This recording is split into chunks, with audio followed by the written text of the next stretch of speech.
what they are today.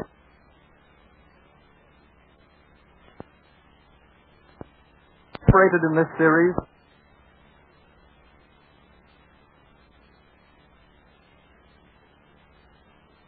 forward march of American industry, agriculture, science, and art. In the realm of research chemistry, where the name of DuPont is known the world over, the will to achieve, to build and rebuild, to produce better things for better living is but a reflection of traditional American spirit.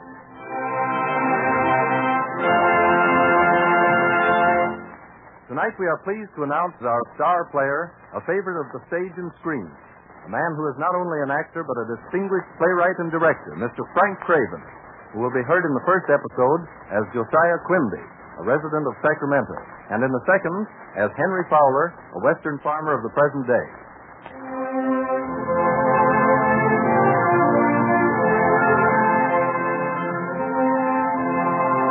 Tonight, the Cavalcade of America recreates two outstanding examples of the will to rebuild, events characteristic of thousands of similar happenings in American history. The spotlight swings back through the mists of time, back through 83 years. Our Cavalcade Orchestra takes us back to California in the early years of the Gold Rush with the 1849 Overture.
November 1852. 4 years have passed since the cry of gold, gold went ringing round the world, but still the mad rush to California continues. On the Sacramento River stands a flourishing young town, the town of Sacramento. On this day in November 1852, a newcomer in front of the Avalanche Hotel stares curiously at the curbstones along the main street. What's the idea of curbstones as high as a man's head? Well, that's to keep the water from washing the buildings away. Huh? Well, in the spring, you see, these streets here is all rivers. Them duckies? Rivers? I know you don't believe me, but it's right. You go look in the backyards of all the houses along here. You'll find a rowboat in every one of them, ready and waiting. Oh, now listen, that's too much to swallow. I know. I laughed like that myself when I first came here. I didn't think it was so funny this spring, though, when I see my tent, my bed, and all my worldly goods go disappearing downstream with me a-following on a plank. You mean to tell me that... All I know is that when the spring rains commenced and the snows began to melt in the mountains, the old Sacramento just naturally forgot she ever had any banks. I see. This wasn't a city anymore, just a great sea of muddy water, full of debris and cattle and struggling people. The water rose right over these buildings? No, not these buildings. These are all new buildings. Now, so we had more sense that time. We didn't build them out of adobe. We built them out of wood. And we built them higher up in the banks, too. And built curbstones 6 foot high. Yes, we built more than that. We built a levee. A $250,000 levee. I don't know how we ever managed to raise the money with half the folks in town ruined. But we did, somehow. Well, at least now you don't fear any more floods. Well, we've taken all the precautions we know how. There's no telling, though. I said there was a boat in every backyard, didn't I? I'm surprised that anybody stays here at all, if that's the case. It'll take more than a little inconvenience like a flood to discourage the folks of Sacramento. Only gets the dander up. Makes the place grow. Oh, we've got great plans for Sacramento. We're going to lay out parks here one of these days, build schools. There goes the school bell now. Hey, that's no school bell. That's the fire bell. Fire? I can see it. Look, yonder, see those sparks shooting up? They're going this way, too, right across the town. Good Lord. Quick, come on, let's go.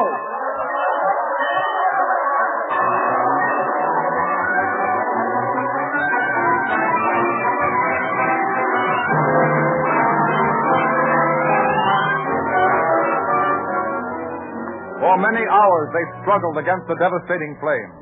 Building after building fell to the ground in spite of their efforts. Josiah Quimby and the others stood watching Sacramento become a mass of smoldering ruins. There goes the last block of buildings. While we stand here watching. There's nothing else we can do. Yeah, there's plenty we can do. We could be making plans. Plans? Plans for rebuilding the town. Yeah, it might be a good idea to let the fire burn itself out, mightn't it? Before we start talking about rebuilding. If we rebuild at all. What do you mean, Jim Hapgood, if we rebuild? Of course we're going to. This ain't the first time that Sacramento's been destroyed. No.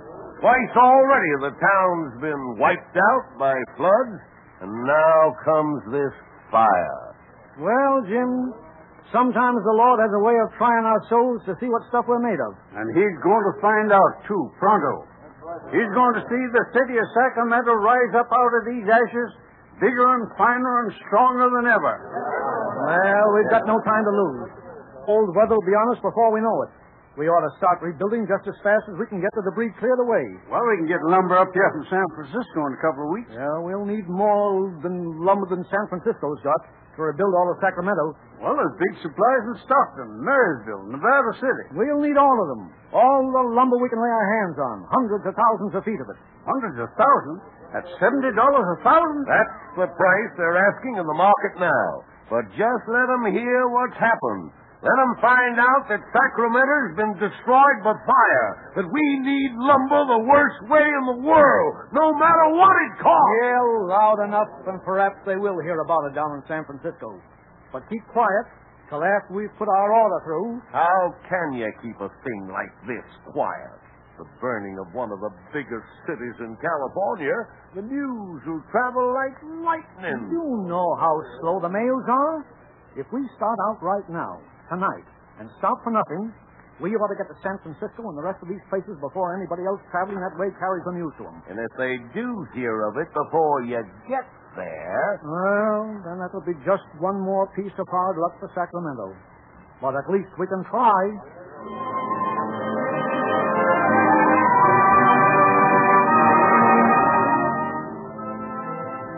In the offices of Wilson and King, lumber merchants, San Francisco. There you are, Mr. Quimby. There's your order. The biggest order, I don't mind telling you, that we've had the pleasure of filling since we started our business here in San Francisco.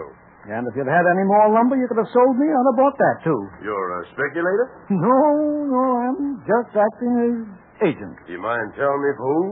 Some folks in Sacramento. That's funny. There's another fellow in town today, you understand, from Sacramento, doing the same thing. The same thing? Buying lumber. Ordered a raft of it from one of our rivals. You don't say. You folks must have a lot of faith in the future of Sacramento if you figure on using all this stuff. Yes, we have. Well, you don't get stuck with it. No, I don't think we will. Not now. Where is it you want me to sign this order? Right there, where I made that pencil mark. I see. And your signature goes underneath. That's right. See, 100,000 feet at $70 a thousand. Yep. All right. There. There you are. Now, if you just give me the pen, I'll put my John Hancock under it. There you are. Hey, Mr. King. Mr. King. What's the idea of rushing in here like a wild bull, Tom? Anybody think the city was on fire? Well, it is. I mean, it has been. There has been a fire. What? No, not here. Sacramento's been destroyed. Burned to the ground. You sure? Who told you? A couple of prospectors. The city's wiped out, they say. Not a house left standing. This gentleman here has just come from Sacramento. Oh, sure. There's a bunch of gentlemen just come from Sacramento. They bought up all the lumber in the market at $70 a thousand. Well, they're not buying it from us at any such price. This order's canceled, Mr. Quimby. Don't you dare tear up that order. It's canceled, I tell you. You signed it. You got me to sign it under false pretenses. You didn't tell me what you wanted all that lumber for. Are you in the habit of making your customers tell you what they're going to do with the lumber that they buy from you? You took an unfair advantage of me. I didn't know what had happened. I didn't know Sacramento had burned. No, you didn't know that the city was destroyed, that its people were homeless, that they'd lost their houses, their places of business, everything they owned. But now that you do know, you're going to try and profit by it. You're going to hit them when they're down. You're going to charge them an outrageous and exorbitant price for the lumber that they need so desperately to put roofs over their heads. Well, we're not asking you to give us this lumber, Mr. King. We're only asking you to sell it to us at a fair price. Well, what do you think, Mr. King? All right, Mr. Quimby. Your order stands.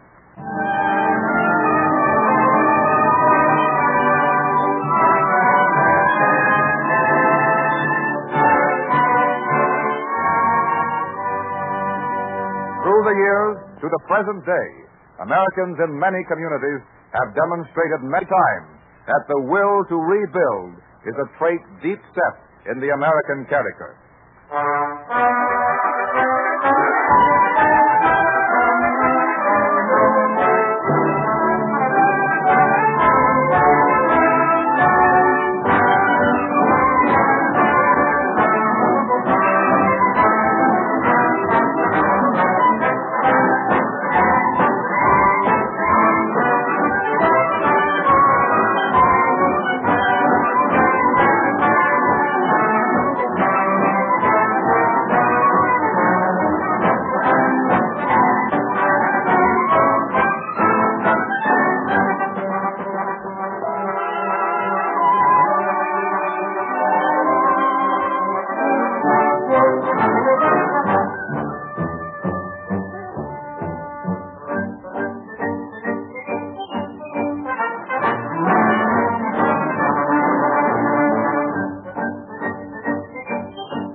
American Cavalcade moves onward.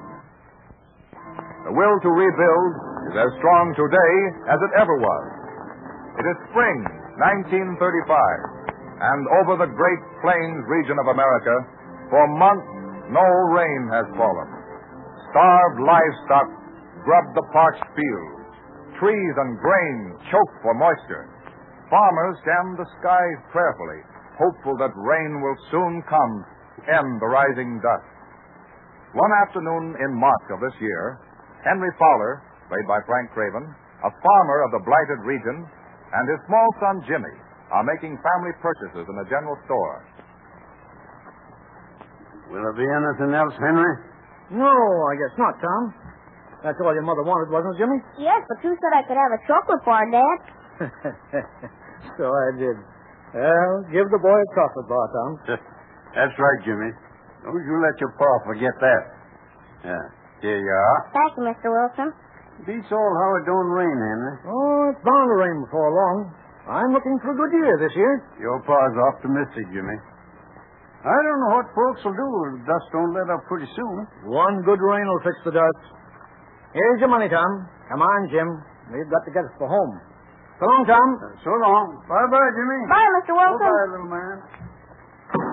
Hop in, Jimmy.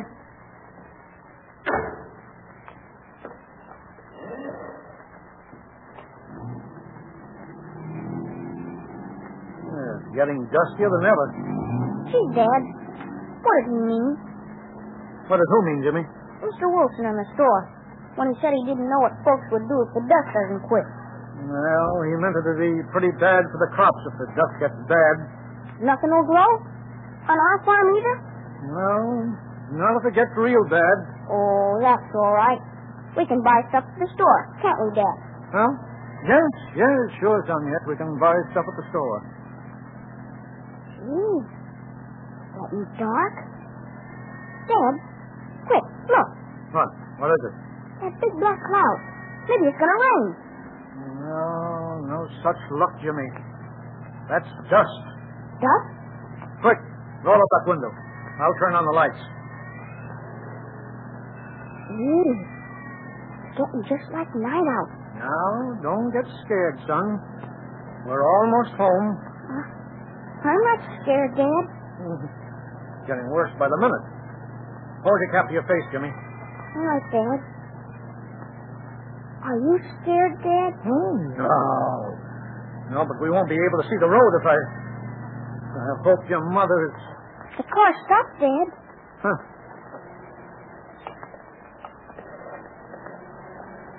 I can't budge it. It's stopped by the dust. Well, we'll have to leave it here. Come on, get out and climb up on my back. Come on. All right. Oh, gee, Dad. Just hurt my eyes. We'll be there in just a minute, son. Hang on. I see a house, I think. I see a light. Hold on tight now. We'll make it. Look, Dad. Something in the road. It's Spotty. Spotty, pick him up, Dad. Come on, Spotty. Come here. Come on, get up here. Come on. We'll carry you, too. It's all right, Spotty. We'll soon be home. There's your mother in the window, son. We'll make it now. Mary! Open the door! Mary!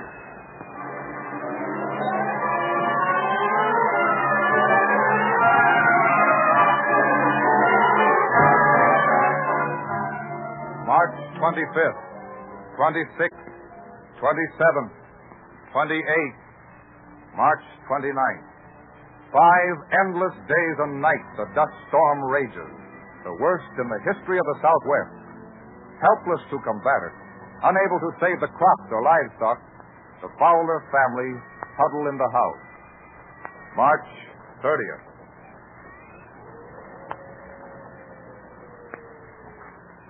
Henry, what are we going to do? Well, there's nothing we can do, Mary. Just sit and wait. That's all. That's all there is to do. Dad, you mean I can't ever go to school again? Sure, Jimmy. Just as soon as the storm dies down. Just as soon as the storm dies down. Just as soon as the storm dies down. Mary. I'm sorry, Henry. But I can't stand it much. You won't have to, Mary. Can't last forever, you know. Oh, I suppose not.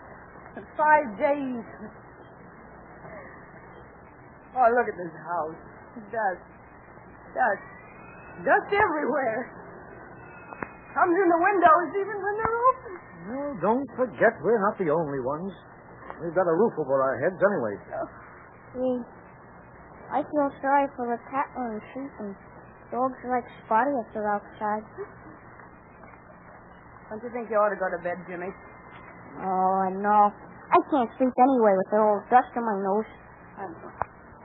Golly, I wish I could look out of the window. Ain't it funny to have the lamps lit all the time, in the daytime even? Henry, do you think the farm's gone? Well, don't be discouraged, Mary. I know it's bad, but we've just got to make the best of it. But we had the crops all in. Well, we'll put them in again. Then if we get just one good soaking rain... If we get a good rain. Oh, if we could only have a little rain.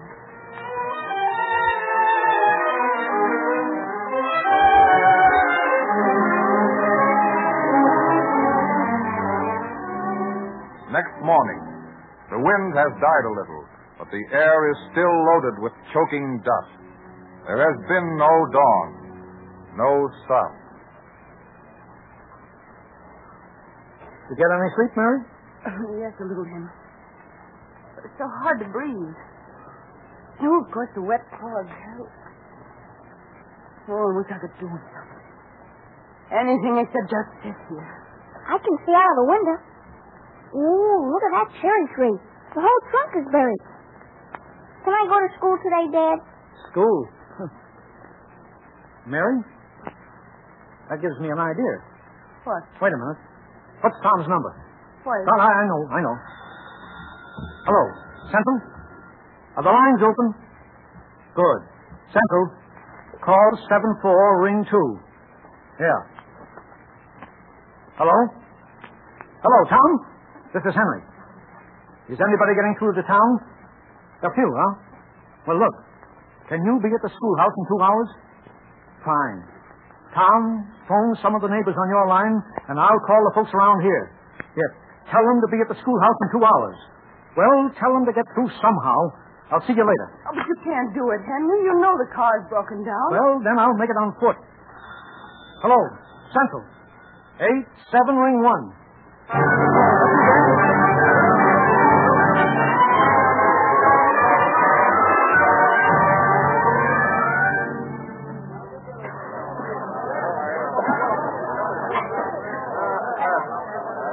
How many are there here, Tom? About 25, I reckon. The lights west of here is all down, Central told me. I couldn't get a soul west of here. What's the matter with the lights? All the lights in the village went bust 2 days ago. I brought some candles from the store. You'll get them lit up. You got a match, Henry? What's the idea, Henry? What's the good of a meeting? Listen, you men. I can't see you much, but I think I know who most of you are, even with those dust masks on. Listen, I was sick and tired sitting in the house helpless. I know you are, too. I thought if we got together, we'd find out who needs help the most. I thought it might give us courage to go on if we decided to do something about this thing. I done mine this morning. I shot 4 head of the finest cattle ever raised. Starving there was. I see the wind blow seeds right out of my land. What can you do about that? Yeah. George and me had to shut down our feed mill. We was grinding sand in the flour. Well, I know what I'm going to do. And right quick. I'm going to take my wife and kids and get out of here. The dust has got my farm. It can keep them. Well, where will you go? Well, there's no dust further north of here, they tell me. John, there's been 18 million acres of land in the southwest hit by dust storms in the last 2 years. Anyway, any place else than here is not our country, John. Well, I guess that's right, Henry. Our homes are here. It's where we were born and raised, most of us. Yes, and it's good land. Dust or no dust. We'd fight, wouldn't we, if anybody tried to drive us out? Well, that's what the dust is trying to do. Well, are we going to let it? Well, Are we going to let a few days of a dust storm make quitters out of us? We've had to eat dust. Are we going to let it beat us? No. You bet we're not. But what we want to do now, boys, is to check up the damage that's been done. Some of us have been harder hit than others, and we've got to pitch in and help them first. That's right. Yeah, well, now, you see, the wind died down last night. In a few weeks, we'll be... What's the matter? Look, it's getting lighter outside. huh? The sun's coming out. The sun's coming out.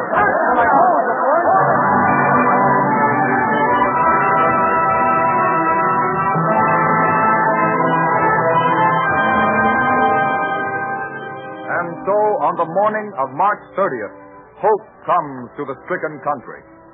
But for 2 months more, the dust clouds continue. Not until May does rain bring a relief. Ever hopeful, the farmers put in another planting, care for their livestock, hold courage in their hearts, and finally reap a full harvest.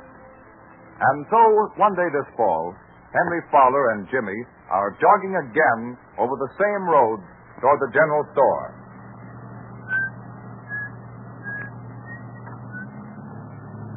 Dad, you're not forgetting you promised me a chocolate bar, are you? No. No, I won't forget, Jimmy. Remember the time when you bought me one just before the dust storm came up? Uh-huh. I'm glad we didn't move away. Aren't you? You bet I am.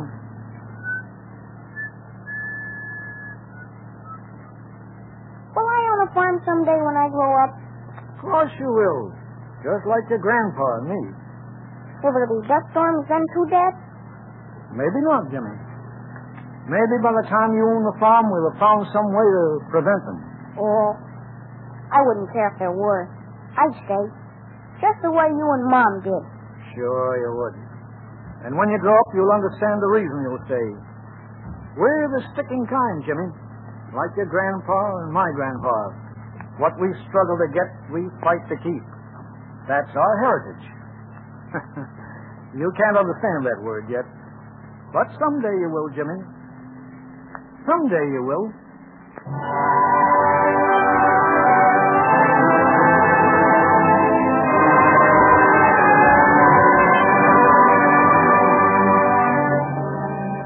And that belief, passed on from father to son, has become one of America's real riches.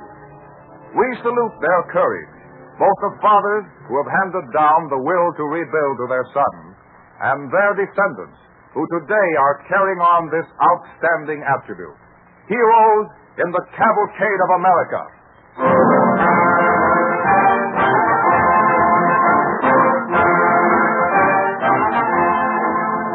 And here's another short story of rebuilding. The story of an amazing conquest in the realm of agriculture. Growing things need nitrogen, and plants take it out of the soil faster than nature can replace it. This was a challenge to the skill of man to improve on nature's method of rebuilding the soil. Turn back the years to 1898, to a day in September in Bristol, England. The British Association for the Advancement of Science is holding its annual meeting. Sir William Crookes, one of the foremost scientists of all time, rises to issue a solemn warning, charging chemists with a vital duty to mankind. Are we to go hungry and to know the trial of scarcity? That is the poignant question.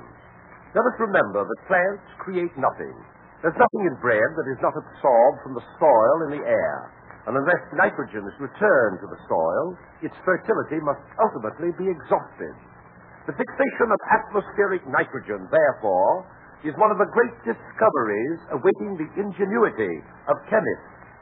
It is deeply important in its practical bearings on the future welfare and happiness of the civilized races of mankind. Sir William gave this warning to the world because he feared the natural deposits of nitrates in South America would be exhausted unless some other source was found. Fortunately, chemists accepted his challenge, rolled up their sleeves, and went to work. By 1902, they actually had succeeded in capturing the nitrogen from the air, experimentally to be sure. But the job of rebuilding the soil was on its way. American chemists were pioneers in the first stages of this work. In 1926, in our own country, the DuPont company started the production of fixed nitrogen on a really commercial scale. And today, DuPont is producing quantities of this vital compound for the needs of America's agricultural land. And the amazing thing is that this vital substance is made, with the aid of coal, from the most abundant of all raw materials, air and water. Thus, chemistry safeguards the very life of mankind by ensuring a continued supply of fertilizer essential to food crops. And today, as yesterday, research chemists are working out problems which are equally important for tomorrow. For it is the aim of DuPont to provide better things for better living through chemistry. On tonight's program, you have heard Frank Craven, favorite star of stage and screen. Next week at this time, DuPont again presents the Cavalcade of America. This is the Columbia Broadcasting System.